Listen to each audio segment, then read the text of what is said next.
The Resident Evil series has maintained its status as one of the biggest franchises in the games industry over the past 30 years. This franchise has evolved alongside the ever-growing games industry, going from the early days of three-dimensional graphics with the Sony PlayStation to now being at the forefront of high-fidelity systems. We have always seen Resident Evil on our home consoles. However, with its massive success with home console releases, there seemed to be a gap in the games market that was growing faster and faster, and that was handheld gaming. This truly took off with the likes of Nintendo's Gameboy in 1989, and by the late 90s and early 2000s, handheld gaming was the hit thing to be a part of. Knowing this, Capcom saw an opportunity to bring the Resident Evil franchise to even more users, as many Resident Evil handheld games were developed and released, which would then become a cornerstone of the franchise alongside its main home console releases. The history of Resident Evil handheld games is an interesting one that starts all the way back in November of 1998 and is still an active part of Resident Evil's release cycle. The sheer concept of being able to play and experience Resident Evil games on the go was nothing more than a dream, but with the advancements of handheld consoles, it would eventually become possible. And even before that, dating back to the earliest handheld Resident Evil games, they still aimed to be an experience that as close as possible mimicked the home console games. So allow me to introduce you to the strange history of Resident Evil handheld games, as Capcom would seek to bring their horror icon into the palms of gamers worldwide. With the large amount of games on this list, I have decided to go in order of chronological release, so that you can see how the handheld games industry was developing alongside Capcom's own Resident Evil series. I have given each game on this list a subcategory that best describes its type of release, those being demakes, ports, and spin-offs. As we go along, I will explain each of these subcategories as I present the games themselves. So let me bring you now back to November of 1998, where we would see the first ever handheld Resident Evil title released. It is widely believed that Resident Evil Gaiden, released for the Game Boy Color in late 2001, is the first ever Resident Evil handheld game. However, that isn't true, as 3 years prior, we would see Resident Evil come to the handheld game space first, and it was a really strange release. Back during the late 90s for gaming, a company known as Tiger Electronics was a giant in the industry. Alongside the likes of Nintendo's Game Boy and Sega's Game Gear, Tiger Electronics produced cheap, pocket-sized LCD handhelds that featured various themes, from Disney characters to Sonic the Hedgehog. These handhelds were basically the bare minimum for what you could consider a games console, and while they were popular, Tiger Electronics had planned to get into the true dedicated handheld space. So, in late 1997, Tiger would release the Game.com handheld, and this was set to be a revolutionary piece of tech. It featured touchscreen input and even some internet features. It aimed to be a direct competitor to the Game Boy at the time, and in order to push this new piece of tech onto gamers, Tiger Electronics bought the license to port Resident Evil 2 from Capcom, and thus, in late 1998, the first ever Resident Evil handheld game will be released. And although this is described as a port of the PS1 classic, it is far from it, as this, I believe, is a demake of the original Resident Evil 2. A demake is a video game remake on an older or less capable platform, which the Game.com handheld was certainly that. This version of RE2 was a strange, sprite-based 2.5D rendition of the PS1 game, which only features Leon's campaign, with Claire Redfield being omitted alongside literally every other notable character and NPC. And frankly, outside of just its characters, a lot of the original game was cut down so much to the point where it's barely Resident Evil 2. Having been developed for such a woefully underpowered console, it lacks much of what defined the original game. In a nutshell, this version of Resident Evil 2 is as bare bones as possible. It essentially just boils down to you killing zombies and collecting items. To add insult to injury with this release, it features an abysmal frame rate and was developed using only monochromatic colours, making the playing experience just awful. It's clear that the technology wasn't really there for a Resident Evil game on handheld. I mean, keep in mind, the actual release of Resident Evil 2 had only happened months prior, so taking that game and putting it on a handheld device wasn't going to work out. This was simply done to capitalise off of the huge success of Resident Evil at the time, and Tiger figured this would get people in droves trying to buy their new system. While the game itself was pretty rough all round, it was still a novelty to have a Resident Evil-like experience on the go in your hands. Additionally, there was a live action commercial made to promote the game. It features a decomposing zombie filing a police report for an assault, and the assailant is the Game.com handheld. Despite the game being pretty rough, I do love stuff like this. And even with having a huge name like Resident Evil, among others on the system, the Game.com handheld didn't sell well. And generally, this version of Resident Evil 2 was perceived poorly by critics. No other Resident Evil title will be made for the Game.com handheld. However, this wouldn't be Tiger's only attempt at a handheld Resident Evil game. In the following year of 1999, Tiger would take a second jab at bringing Resident Evil to handheld gamers.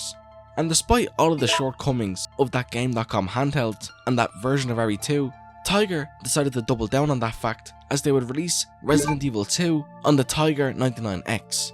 This series of handheld devices were similar to those original LCD consoles Tiger became known for, as each handheld could only play one single game.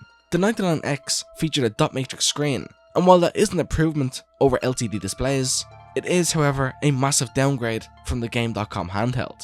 This version of Resident Evil 2 would be a further cut down version of the original demake Tiger made, making this a demake of a demake. It features very little detail in any of the sprites or environments. It has very crunchy and compressed audio, and it strays even further away from being able to be called Resident Evil 2. You explore this game as Leon Kennedy, killing enemies and collecting supplies and key items, and that's the entire game. Again, like the Game.com handheld version, Claire Redfield and all other characters are absent, along with all readable files being removed, which is such a core part of any Resident Evil game that has now been cut. And for how primitive this version is, it's so funny to me seeing RE2 style menus and items replicated on its dot matrix screen. The Tiger 99X version of RE2 featured a point system, and with the included link cable, players could connect to another person's system and compete for a high score, which was a big selling point that was plastered onto the front of the system's box. But in general, releasing a crappy, barely recognisable demake of RE2 at the tail end of 1999 was an odd move to make, and was only done, in my opinion, to further cash in on the Resident Evil brand. This is a fine little distraction, but it's hard to call it anything else. And this would be the last of Tiger's Resident Evil releases, as I'm sure Capcom could see that these weren't going to be the success Tiger thought they were. Now we come to what is widely regarded as the first ever Resident Evil handheld title, Resident Evil Gaiden. This release is a non-canon spin-off that was developed not by Capcom, but by a now defunct British game studio known as M4 Limited.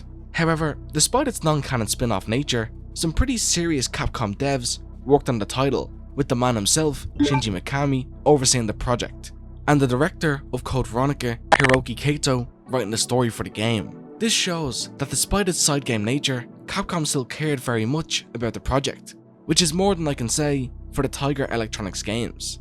Resident Evil Gaiden released for the Game Boy Color in late 2001, and it was a true Resident Evil experience on the go. The plot centers around an underground organization formed to put an end to the Umbrella Corp. Leon S. Kennedy joins this new organization and is sent to investigate a luxurious cruise ship known as the Starlight, which is rumoured to be carrying a new type of BOW.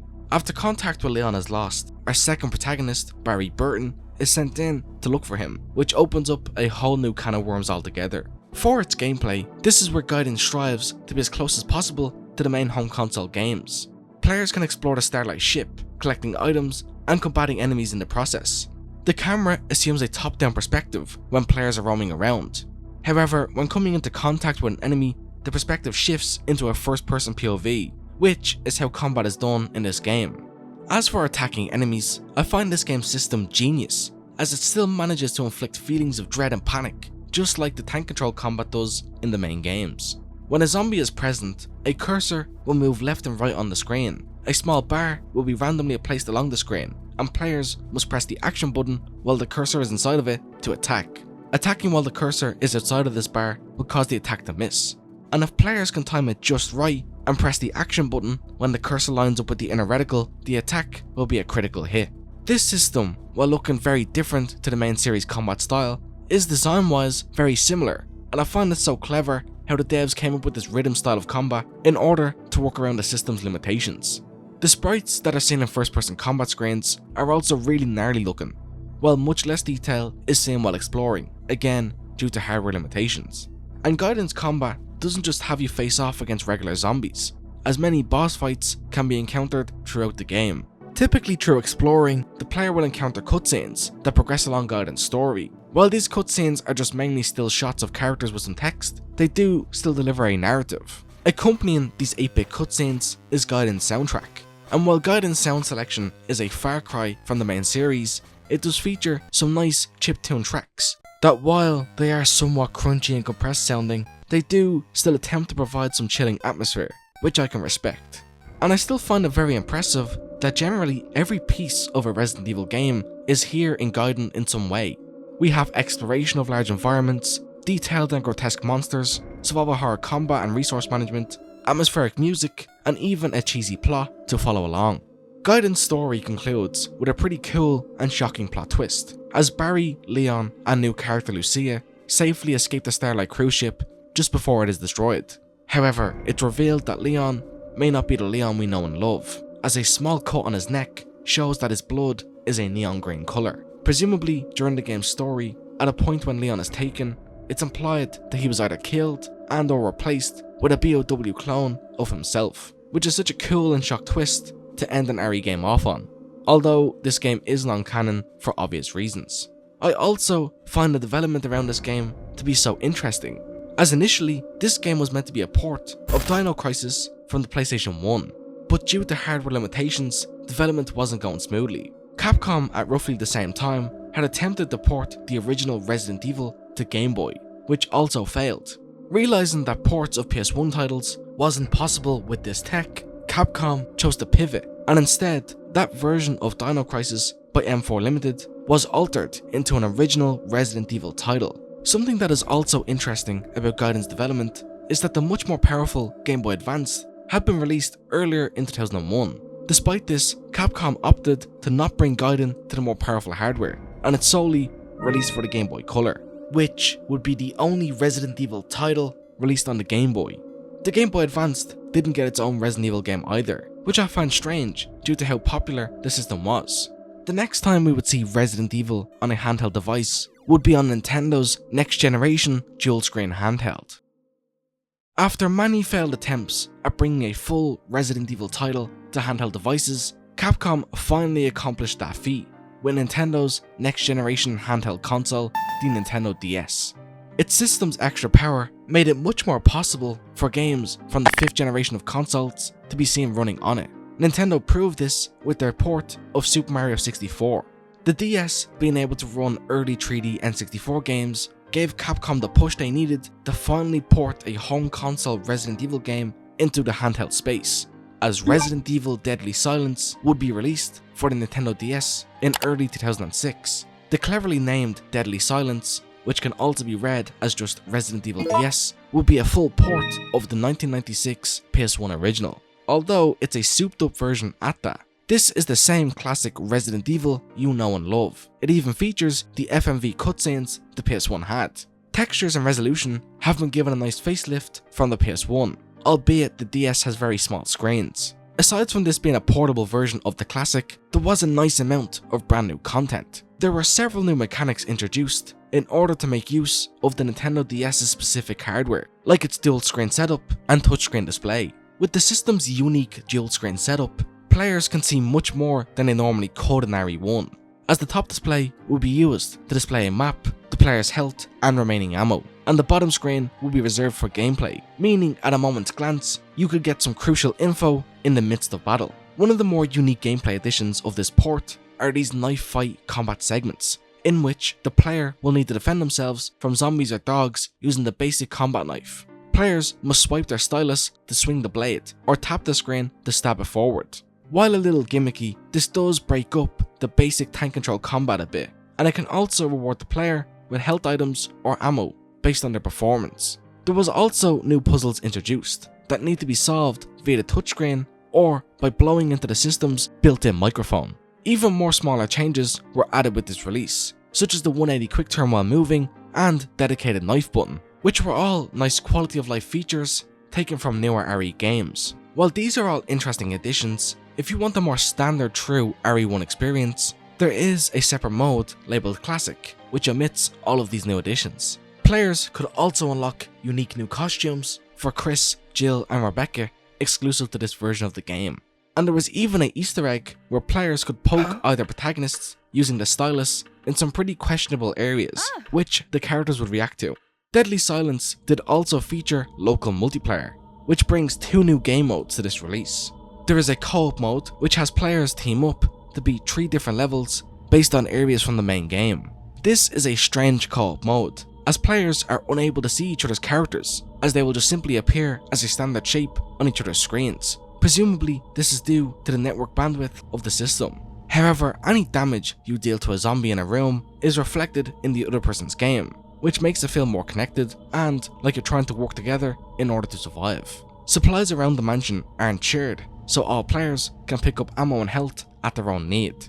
And on the opposite side of things, there is also a versus mode, which has players building up points in order to be the #1 player in the lobby. Points are acquired by killing enemies. Killing stronger enemies rewards you with more points, with some special enemies found through the level applying debuffs to other players if killed by you, allowing you to mess with your friends. This game's multiplayer features 9 unlockable characters, and essentially the entire Stars team is seen and playable here, which I really like. Unlocking all these characters is done through many different means, from just beating the main game to beating all the levels in the multiplayer. This really is the complete Resident Evil 1 package, and it's a great way to experience the PS1 classic. Outside of all its great additions and extra content, it's also portable, which is always a nice plus. However, this was released at a time where Resident Evil was really exciting. Just a few years prior, the full remake of RE1 was released, and even more recent to this game's launch, RE4 came out, which was a monumental game for the industry as a whole. So a port of the first RE game on the DS didn't excite fans or critics at the time, which is presumably why this would be Capcom's only Resident Evil game on the DS. Perhaps there was too many limitations on the hardware, or it just didn't make sense to release any more. But ports of Resident Evil 2 and 3 with this level of care and extra content would have been so cool to see, although Capcom didn't think so. Now with full Resident Evil experiences being possible on handhelds, Capcom's next venture into the space will be far more ambitious than just a simple port of an old game.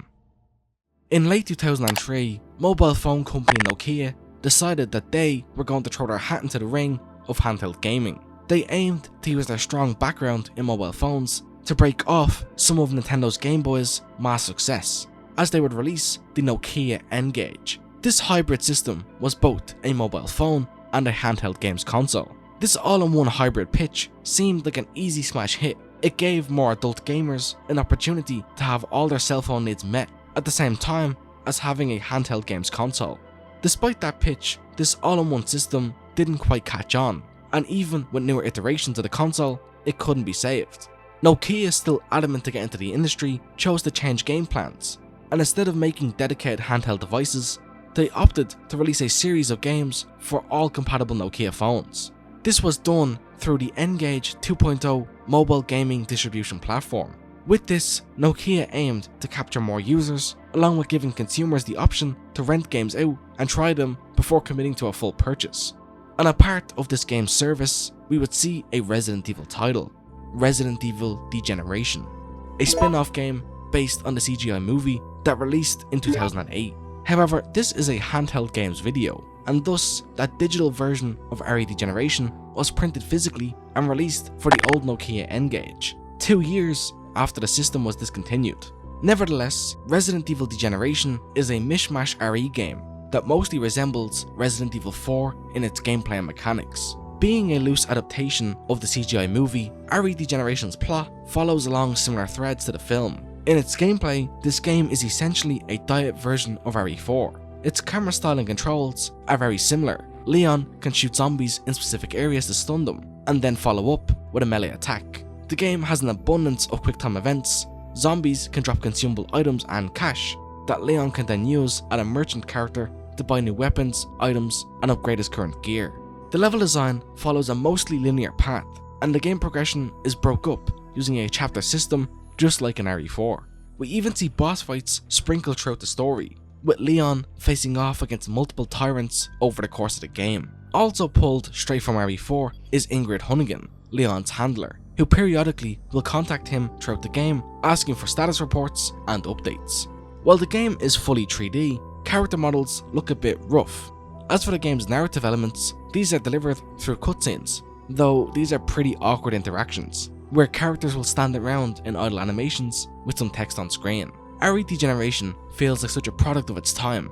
Only in the late 2000s would there be a handheld spin-off for a CGI RE movie released on an unpopular system. This game would then be ported to iOS in summer of 2009, with some slight improvements. And if you wanted to hear about the mobile phone version, I have an entire video like this one going over every Resident Evil mobile game released. After Degeneration, Capcom would next look to Sony's PlayStation Portable as a means of porting multiple Resident Evil games to a handheld system.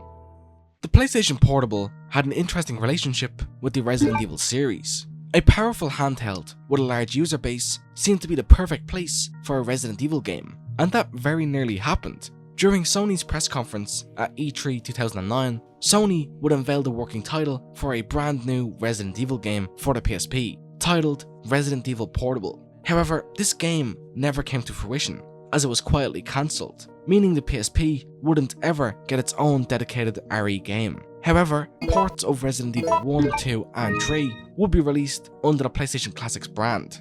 This brand saw a bunch of classic PS1 games released for the PS3 and PSP. These ports are pretty much cut and dry versions of the PS1 originals, without any improvements or changes. However, this is in fact the first time all three of these games would have been seen on a handheld. Of course, there was the DS port of RE1 and the failed demakes of RE2 years prior, but funny enough, this would be RE3's first ever handheld appearance. While it's disappointing the PSP didn't get its own unique release, it was still really cool to be able to play the entire Resident Evil trilogy on the go whenever you want. Capcom would next turn to their good old buddies Nintendo, as they had just released the Nintendo 3DS, which Capcom saw great interest in bringing Resident Evil to another Nintendo handheld. With the Nintendo 3DS releasing in early 2011, this time round, Capcom didn't hesitate to bring Resident Evil to the new system, as just 4 months after launch of the handheld, Resident Evil Mercenaries 3D would hit the system. This is a spin-off title that is solely made up of the Mercenary side game mode. Mercenaries is a staple Resident Evil game mode that's premise is very simple: kill as many enemies as you can in a given time frame while racking up points. Keeping up combos gives you even more points. It's a very arcadey yet fun side mode that has been reoccurring in Resident Evil games since RE3 back in 1999. Mercenaries 3D is specifically made up of content from Resident Evil 4 and 5's Mercenaries modes. The game features 8 playable characters to choose from, which are mainly pulled from Resident Evil 4 and 5. We have Chris Redfield, Jill Valentine, Rebecca Chambers, Hunk, Barry Burden, Jack Krauser, Albert Wesker, and an interesting addition in Claire Redfield, who wasn't in either RE4 or 5. All of these characters feature unique melee attacks, unlockable costumes, and weapon loadouts for players to use. We can fight enemies through 8 different stages, all of which are locations taken from RE4 and 5. The weaponry here is also pulled from those 2 games. The game uses the same over-the-shoulder camera system the series was known for at the time. However, there is an option when aiming your gun to enter a first-person POV in order to aid your accuracy. Gameplay will be displayed on the top screen, with the bottom display showcasing your inventory. There is a mission structure seen here, so it's not necessarily just mindlessly killing zombies, as in some levels, players will need to survive a wave of enemies, along with missions where a boss needs to be defeated. These missions can be done solo or via local and online co-op. As for the enemies you'll be facing off against, these are once again just enemies pulled straight from RE4 and 5, which is a theme you may have begun to notice. So much of this game is pulled from RE4 and 5, and more specifically, the general gameplay and flow of the game feels identical to RE5.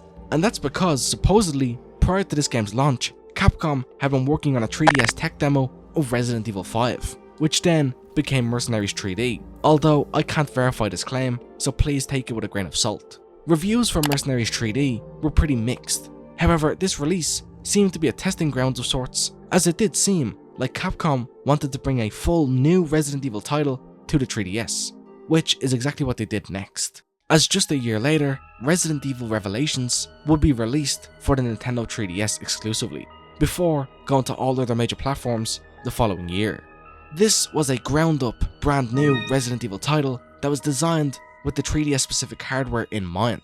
This game aimed to be a much more horror-focused title, after the last few RE games pushed action a bit too much. This release would also see the directorial debut of Koshi Nakanishi, who would then go on to direct Resident Evil 7 and Resident Evil 9. Revelations would see the return of OG series leads Jill Valentine and Chris Redfield, as the game would be split between both of them. With Jill and Chris being separated in the story, each of them would receive their own new partners, Parker for Jill and Jessica for Chris. After Chris and Jessica go MIA, Jill and Parker are dispatched by the BSAA to find them, which then leads the pair to the Queen Zenobia cruise liner, which makes this game the second handheld Resident Evil title to be set on a cruise ship. Meanwhile, Chris and Jessica are off in a snowy mountain region, searching for evidence on a potential return of a bioterrorist organization.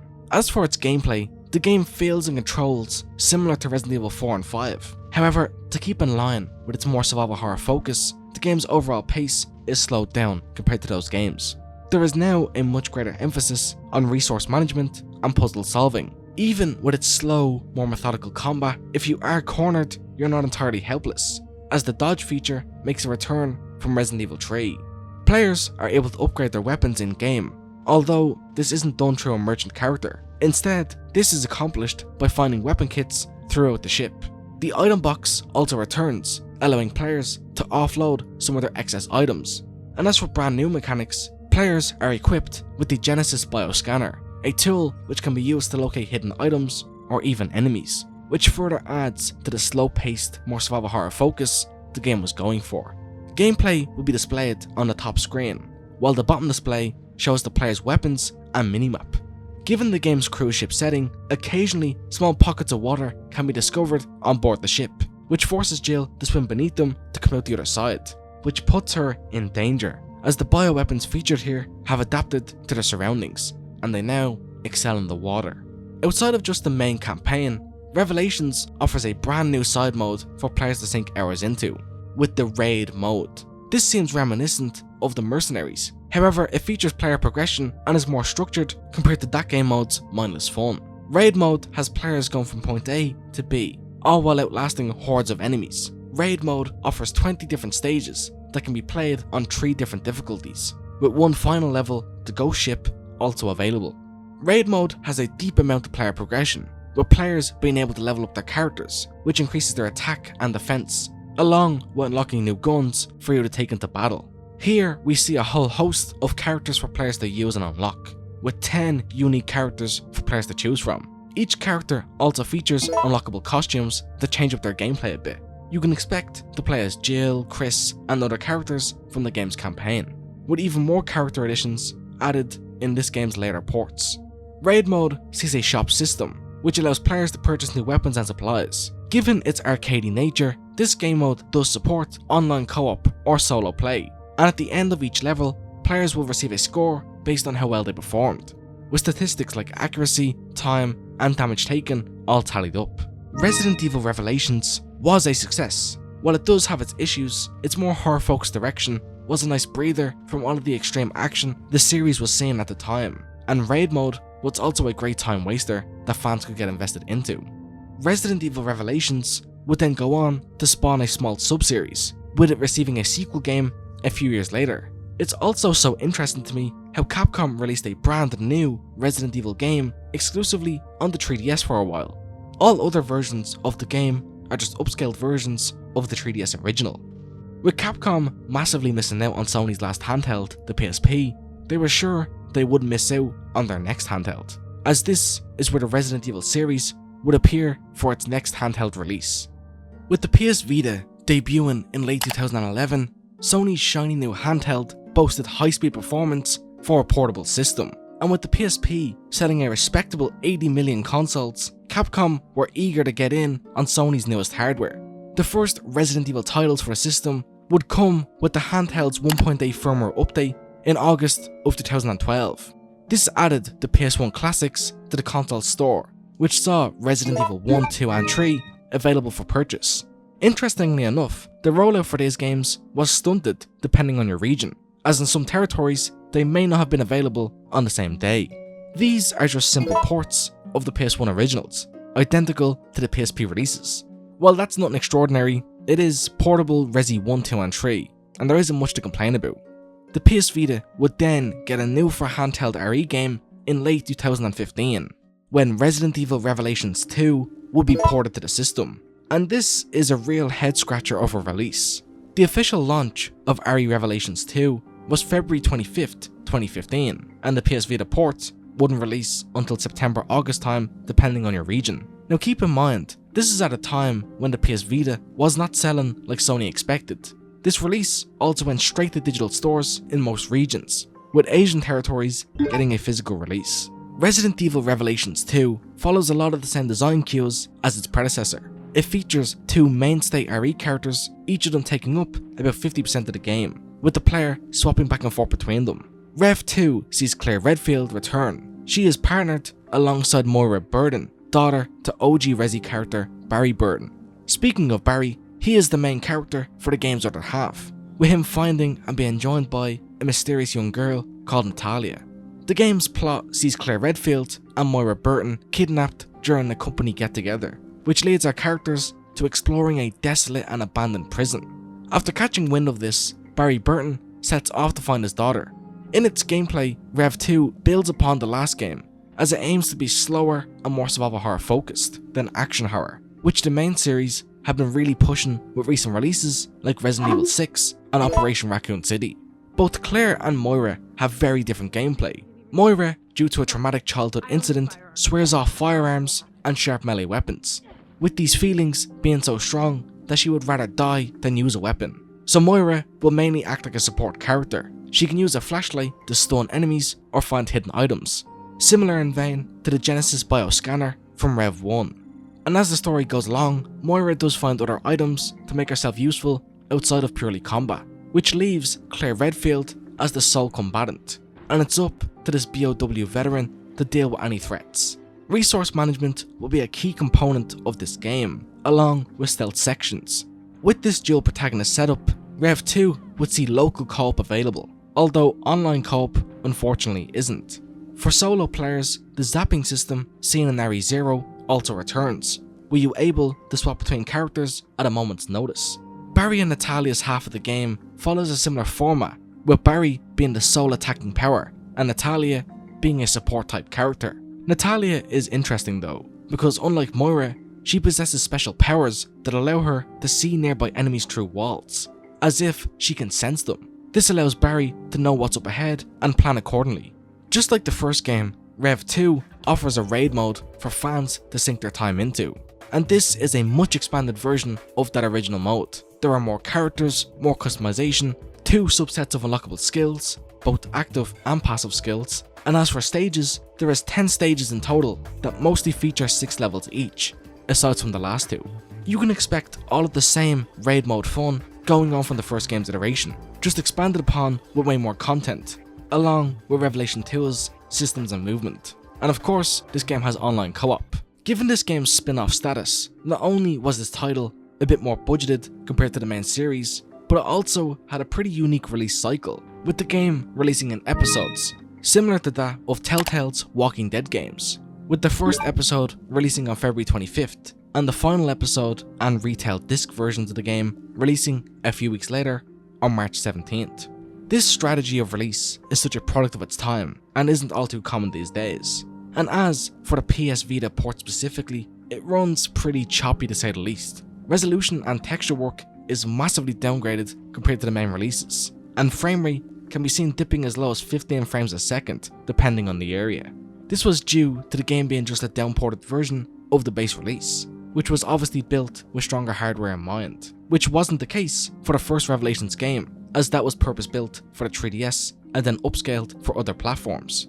The main benefit you will get with this version of the game is simply its portability factor, and for what it is, yeah, it's Resident Evil Revelations 2 running on the go. After the PS Vita was discontinued, dedicated handheld gaming would fall back on Nintendo, which brings us to today's modern set of systems, as Nintendo's hybrid system, the Nintendo Switch, is where Resident Evil would be seen next.